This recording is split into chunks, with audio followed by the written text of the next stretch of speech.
Hello everyone and welcome to Liveabird TV. So basically what I'm going to do now is I'm just going to wait for a few of you to join live. This is a bit of an unexpected sort of live video, but I just want to get some questions that you can put to me and I will answer them as best as I can. So any questions regarding Liverpool's owners, signings that you might think we'll make come the summer, anything really Liverpool related, feel free to ask me. So I'm just going to let this run through and hopefully we can get some good questions and some good feedback. So feel free to ask me anything Liverpool related and we'll get on with it. So yeah. So any questions, anyone? It takes a little bit of time for everything to filter through, so I'm just waiting for that to happen, so bear with me. Tell you what I'll do before that kicks in. I'll just let you know my thoughts on the Crystal Palace game this Saturday.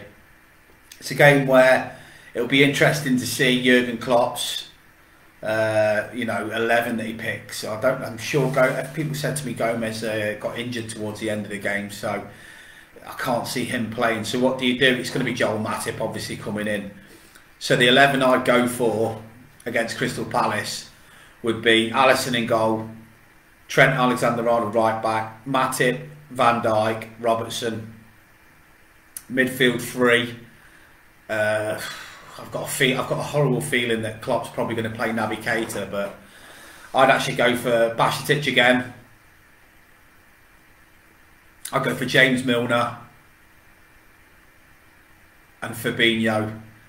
Them three. That's the three I'd pick in midfield for us against Crystal Palace.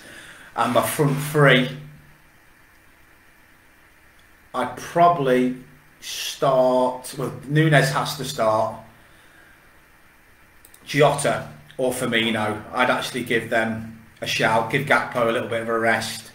So I'd go for Jota, Salah and Núñez. That'd be my front three. So yeah, this is just basically a Q&A with me, questions. So any questions, firing them away. Thank you, Michael Smith. You're the first person. Nice to break the ice. Any questions you want to ask me, fire away and I will answer them as best as I can. So Michael Smith, in the games that are left, I would happily take a point in most of them, but 3 points is a boss. Or do you mean, or is boss? In the games that are left, I'd happily take a point in most of them. Yeah, I think what you mean by that, Mikey, is in the remaining games, you'd be happy to take at least a point and try and get 3 points. I think that's what you mean by that, coming across like that. I know what you're saying, mate. We've got some tricky games, but we've also got some games. Our bonus, yeah, I just reread what you just said, Mikey, a bonus, yeah.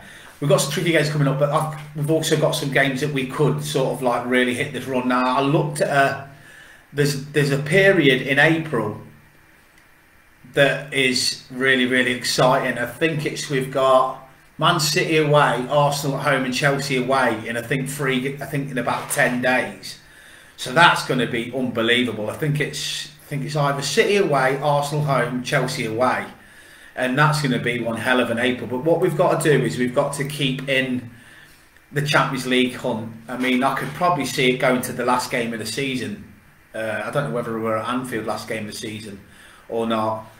But yeah, definitely I would think let's keep in the top four race to the end. And obviously, regardless of, I don't know who we've got last game of the season, if anybody can let me know that now, it'd be, I think you remember the first season we got in the Champions League was Hoffenheim. We played Hoffenheim in the knockout. Evening, Neil. Feel free to ask me any questions, mate, while I'm live. This is what this live's about. Yeah, I can remember when Gini Wijnaldum scored the goal that got us in the Champions League. I can actually see that happening again this season, where the top four goes down to the final game of the season, and I think we can actually, get it on the last day, and that's what we want to do. I mean, I said this the other day, but we've actually got, there's 18 games left or 17. I think it's 18, isn't it? We've got 18 cup finals now. People say that there's no left to play for but the top four, but there actually isn't. The top four makes it a cup final. Every game now is a cup final because we need to win or we need to stay in the hunt, but it's like, it's so big. And what's going to be good is to see the response of the players after Real Madrid.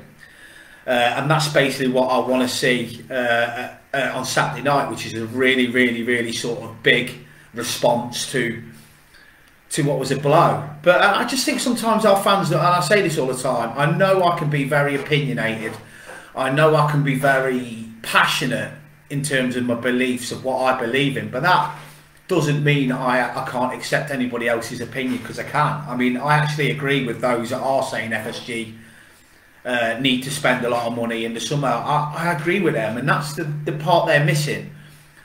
What I don't do is I don't throw people under the bus unless they really, really deserve to be thrown under a bus. Now, Naby Keita, I have thrown under a bus this season, but that's because he's had enough time now, just like FSG.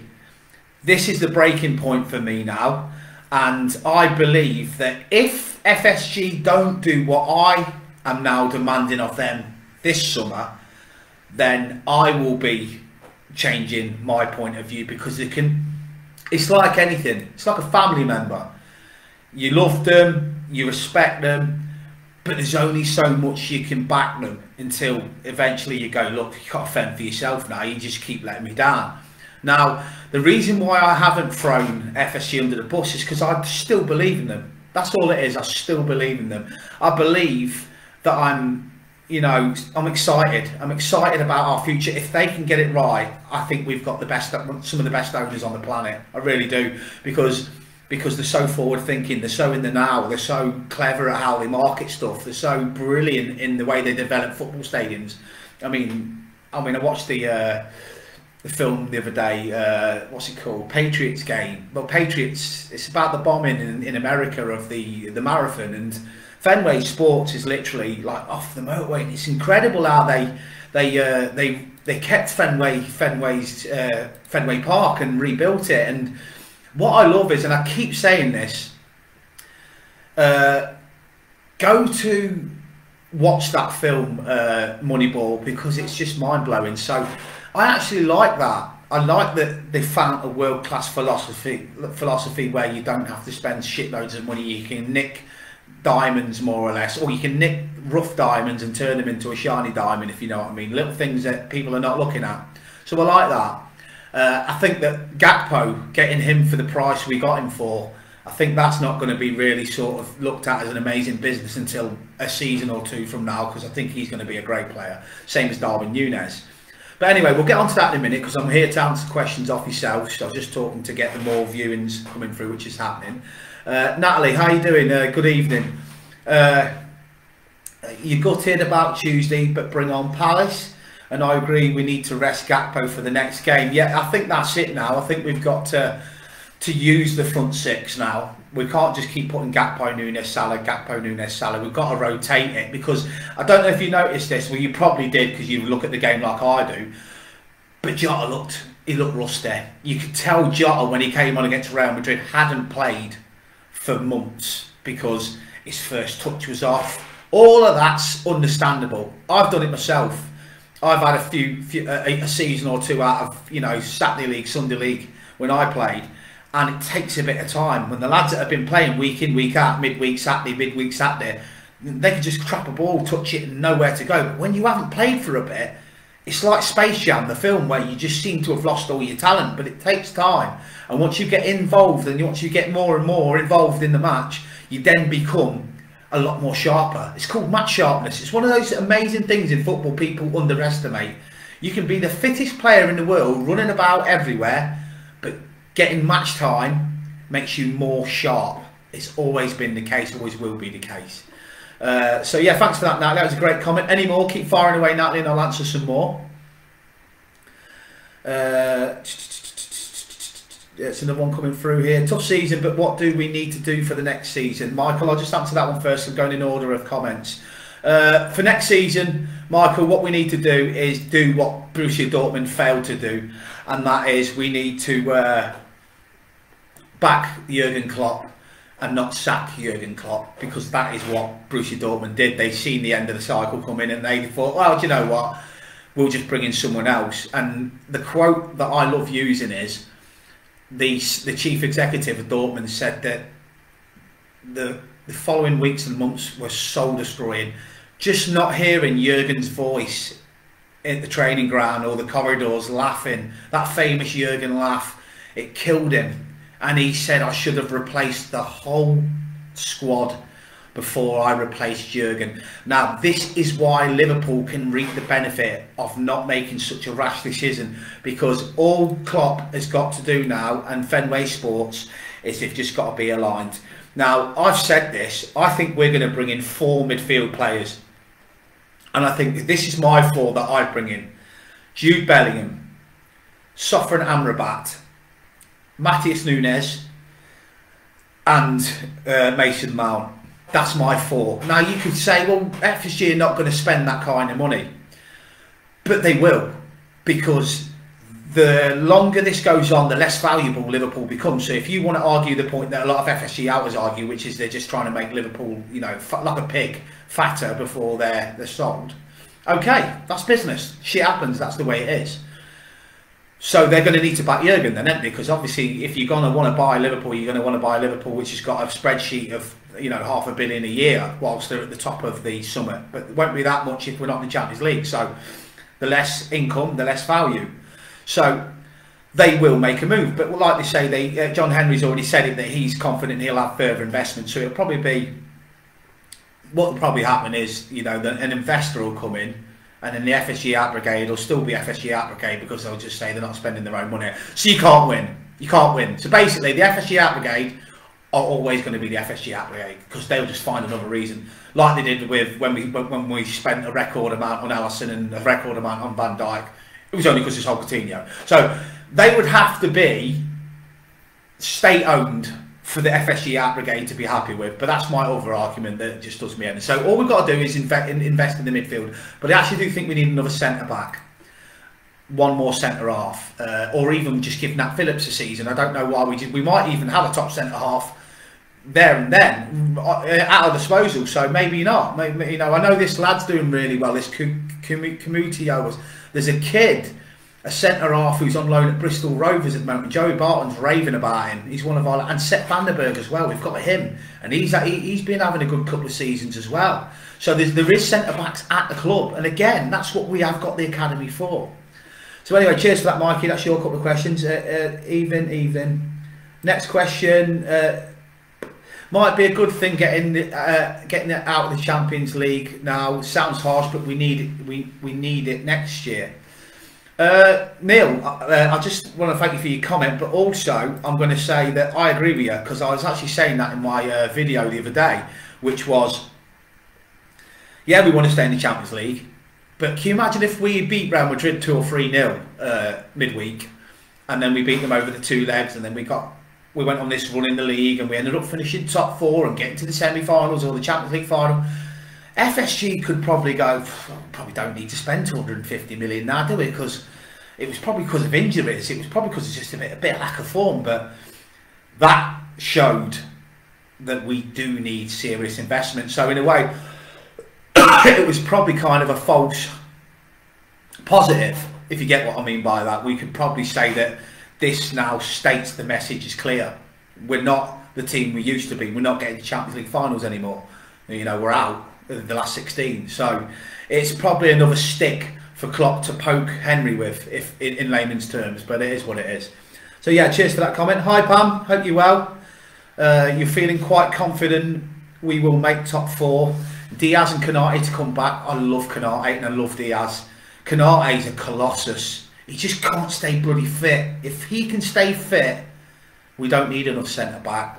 We could just use Nat Phillips and Matic for another season, and then, like I say, we have got some big units coming through the 23s at the moment, and I quite like what FSG and Jurgen are doing at the moment, which is sending a lot of our boys out on loan to the pyramid.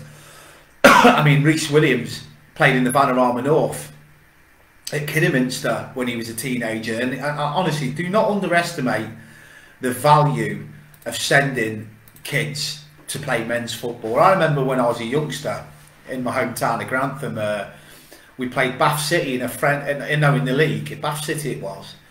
And I remember seeing this kid up front. He's like number 9, and he was bold-headed. He looked like Ronaldo, and he scored a hat trick. And I was like, not Ronaldo Man United, Ronaldo the Brazilian. And he was on loan from Brighton, and do you know who that was? Bobby Zamora. Bobby Zamora went on to be a Premier League centre forward and played for England. So do not underestimate lending our lads out to. I mean, Grantham were in the Doc Martens Premier then, which is about the 8th division. So it just goes to show that sending lads out, I mean, it kind of annoys me a little bit that Liverpool don't really lend a few players to teams like Southport and Tranmere. I know a couple do go to Tranmere. I think Glatzel went there, didn't he? But I mean, a little bit more than that. And they should also be in the Liverpool Senior Cup as well. That's terrible that Liverpool don't play in the city's own trophy. That's been a grief of mine for a while now. It's a little bit snobbery in my opinion. But yeah, so anyway, Pam, thanks for that comment. I'm feeling quite confident we will make top 4. Diaz Canites to come. Provided we don't get any more injuries, we should go on a good run of wins.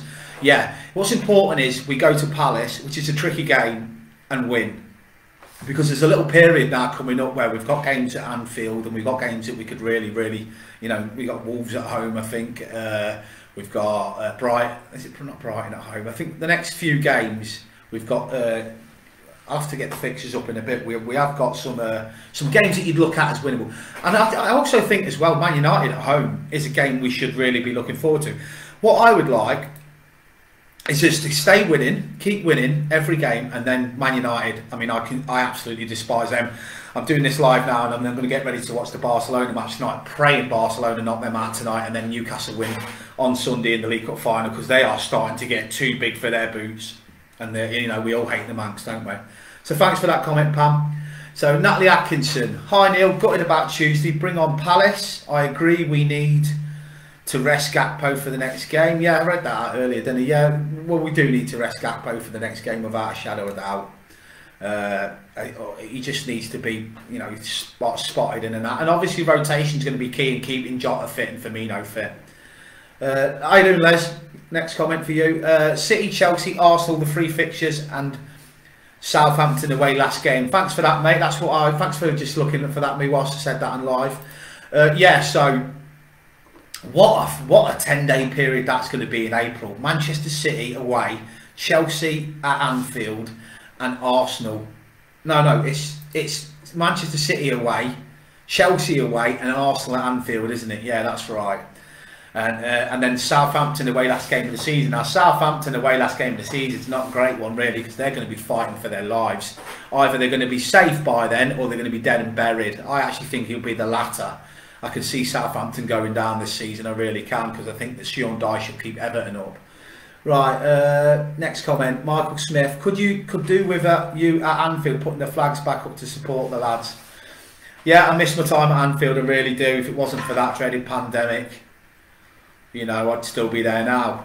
Obviously, I wasn't happy about the way it ended, because, you know, they made me sit by a phone during the second wave, rather than just covering my wages. And I went and worked at, you know, B&M's and stuff like that, and then they had the cheek to ask me back about 4 or 5 months later, after not even helping me, even though I worked for a pandemic for the club. So it wasn't Liverpool that did that, it was a Clean Event, which was the company I worked for at Anfield, inside the building on behalf of Liverpool. So yeah, I told her to go and stuff a job. But if it was anywhere else, I'd have gone back. And I love my time at Anfield. And it's weird, Mikey, thanks for reminding me of that. It was actually volunteering for AFC Liverpool that got me working under Chris Stirrup, who's the chairman of the club, who is majorly involved at Anfield, as you well know, mate. And you know, that was what got me the job at Anfield, and now I'm at Celtic Park. So it's been a hell of a journey, mate. But I can't wait to see you all when I come down. Once I've passed my driving test, to see you all again, and it'll be great. So thanks for that, mate. Yeah, rest in peace to John Motson as well. I totally agree, Michael, on that one. And Natalie Atkinson, really sad about John Motson. Loved to hearing his BBC. He was one of the best. Natalie, I'm just going to say that to you. Do you know what was really? I got a lump in my throat this morning and a little bit of a tear in my eye. I was, not because I'm painting, and I've been painting all day, but I was listening to Talk Sport, and they were doing some like sort of footage of his famous commentary in it made you realise he was growing up in the 80s like I did in the 90s. John Motson was the commentator, and some of his commentators were just iconic, you know, World Cups, Euros and stuff like that. So yeah, he's a complete legend of the game, and yeah, rest in peace to him. So is there any more comments that you'd like to, sorry, any more questions whilst I'm still live? And I'll be happy to answer them.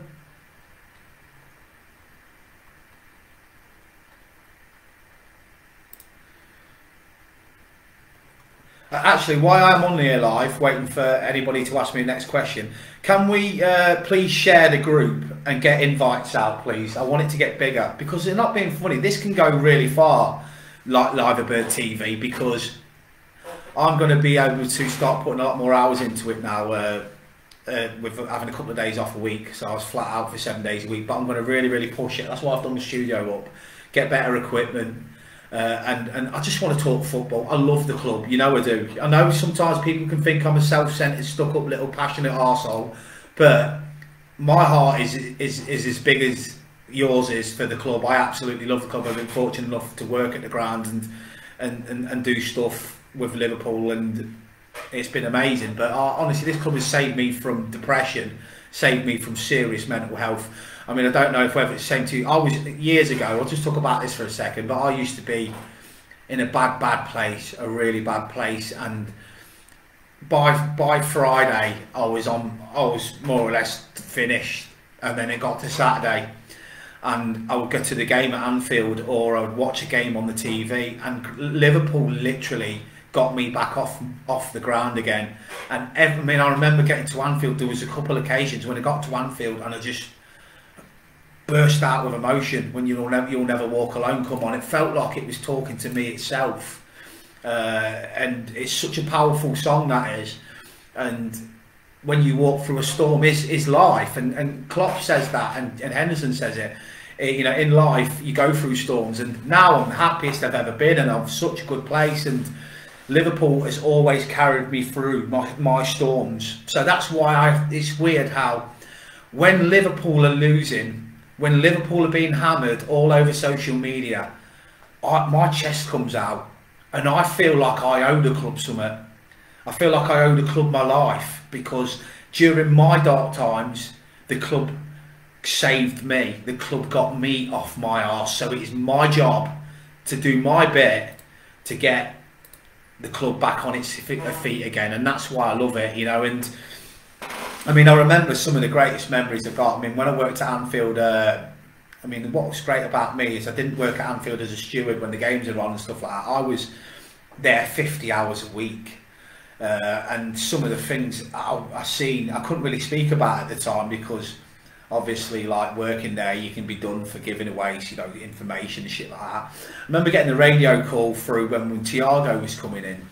Now, bear in mind, it was COVID and all that, and I got the radio call because we got a new signing coming in the ground. So I was like, right, Neil, you need to get to Red Zone, which is what they call it at Liverpool, where the players and that, where the areas they walk through, and you need to make sure everything's spotless, sanitised everywhere, touch points, everything, because we've got Thiago coming in.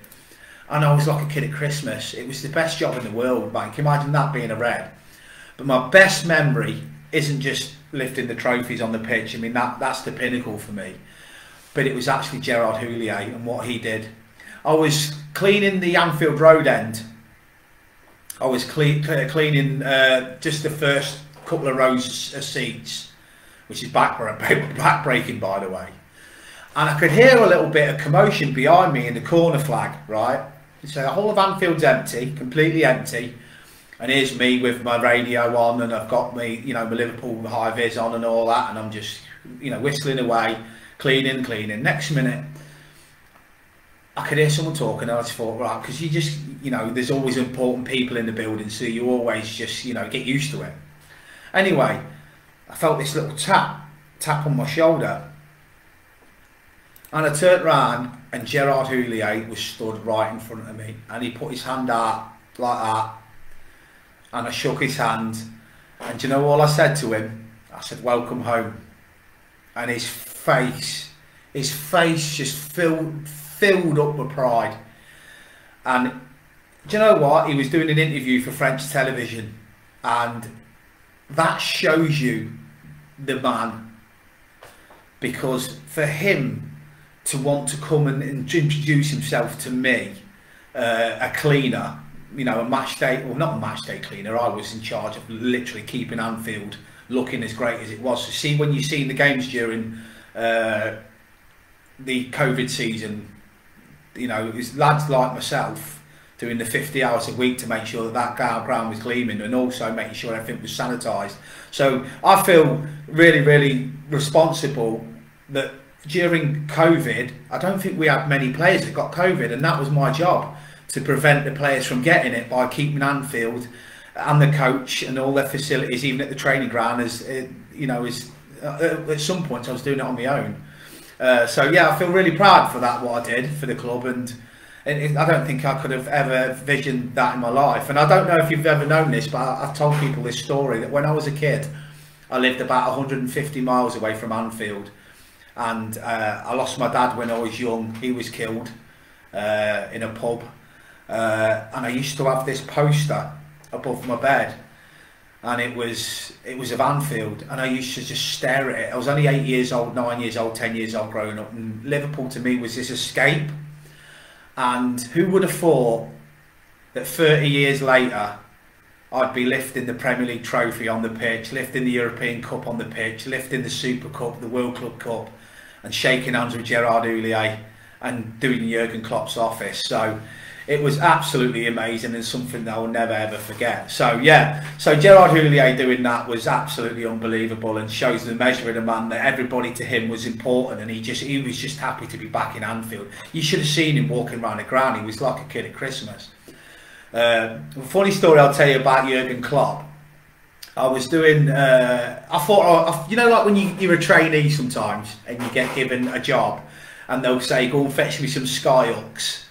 Right, you know, someone's stitching you up, and you're looking for Skyhooks. It's clearly there's no such thing as Skyhooks, because you can't obviously have any Skyhooks. You know where you get stitched up. Anyway, after about 3 or 4 months of working at Anfield, I did all the red zones, Kenny Dalglish suite, did all the boardroom, hoovered all the main boardroom areas, cleaned all the walls, cleaned all the scenes, did all the cladding in the Kop, jet washed all the concourses, all the seats. Name it. I even cleaned the Hillsborough Memorial, took all the stuff off the memorial, polished it, cleaned it, relayed all the flowers. I did everything, even cleaning the Emlyn Hughes and the Bob Paisley statue. So I did all the jobs. But then the best bit was when I got a radio through saying, Neil, you need to go to security and get Klopp's office keys and do that. And I thought, this is a fucking wind up. Klopp's office? Didn't even know Klopp, because it's secret. It was secret until I just told everybody. But anyway, I'm like a kid at Christmas, and I'm going to the security head at the front office, and literally I get given the keys, and it just says, you know, Jurgen Klopp. Actually says it on the keys, and I'm like, can you imagine what I'm like? So I'm walking to the section I've been told to go to on my own, and I just put the key in, open this door. And just wow, it was surreal. Basically, you've got like his clothes, his wardrobe is you know, where he'd get changed on match day. Then you've got his settee, that corner sofa, red sofa. Then he's got like 2 like marbly glass tables, and then he's got a image. He's got a big, massive photo on the wall of that famous sort of like link in arms moment against Barcelona. And then he's got German cigars, beer, wine, his own beer fridge, and it was incredible. And I just had to hoover it and polish it and then sort his pillars out and all that. It was fucking absolutely amazing. Obviously one of the best days of my life. And anyway, I've done all that, and I actually met him at Melwood as well. So yeah, he's a character and half, and very tall as well in real life. So yeah. So I've had some great times with the club, some great memories, and they'll go with me to the grave, and then that's the main thing. But any more questions, Natalie Atkinson? I can't agree. I suffer with mental health, and when listening to You'll Never Walk Alone, it helps me a lot. It really does. It's just one of those songs in it that really gets you and stuff like that. So yeah, I hope you've enjoyed this live. I do rabbit on sometimes, but what I'm trying to say to you is that for all of those out there I know, cheers, Nat. I'm a lucky bugger. I mean, in my studio now, I'm putting up some new images, obviously of my times, but not just at Liverpool, but AFC Liverpool as well. I've got some amazing memories and moments. I mean, my photos. I was thinking about putting some of my photos of the players in here, because I've got obviously me and Steven Gerrard, me and Jordan Henderson, me and John Barnes, me and Ian Rush. I mean, there's not enough room. I mean, if I actually put pictures in this room of the ones that I've met, I can go through my list now. I've met Robbie Fowler. This is with photos. Robbie Fowler, Jamie Carragher, Jordan Henderson, David James, Alan Hansen, John Barnes, Ian Rush, Gary McAllister, Alan Kennedy, Dietmar Hamann. I mean, the list goes on. I think there's about 30 or 35 players on my Facebook that I've actually met that are past and present. Even lads like Luis Alberto, you know, the one that plays for Lazio. Got a good one with him. I got one with Paolo Maldini when we played in the Legends game, and I got another one with Roberto Carlos. I'm actually shaking Roberto Carlos's hand whilst he's in the tunnel. I was shouting him, saying, Roberto, just give me your hand. And my mate films it, and I actually shake his hand. I shake Robbie Fowler's hand as well. He's next. That was in the Legends game. But it was brilliant. It was surreal, because Roberto Carlos, he was stood there and he was next to Raul Morientes, and I was just and his thighs were mad, and I just said, "Give your hand," and he gave me his hand, and it was a great moment, iconic moment. So honestly, like, some of the greats that I've met at Anfield's been incredible. Like I say, Paolo Maldini's a god. But yeah, so great memories, and like I say, I don't mean to argue with people on here sometimes. I know I come across like that, but I just want to. I want what's best for the club, and I don't think protests and campaigns to get owners out is good for any club. Look at Everton. I mean, the club's a fucking mess. Manchester United as well. You know, every time they lose a couple of games, it's Glazers out, and the Glazers will be gone soon. And you know, Manchester's now completely sold its soul, because it looks like it's going to be a state-owned takeover, and I don't want Liverpool to be that. Liverpool's different to me. Liverpool's always been different. It's an institution. It's a football club that is built on loss and pain and tragedy and hope and everything. Like the you know, Anne Williams, you know, the Scousers should never be state-owned, in my opinion. That city is like a republic. They call it the People's Republic of Liverpool. It's like a country. It's like a country, Liverpool. It's like a separate country from England, and it's because of the way they are, the way they come across. They're the best people in the world, and I just don't want state ownership. That's just my point of view, and I don't know whether or not Spirity Shankly would either, or even maybe Spy Cop 1907. And I don't care. I don't care if it gives us bottomless pits of money, because look at Man City.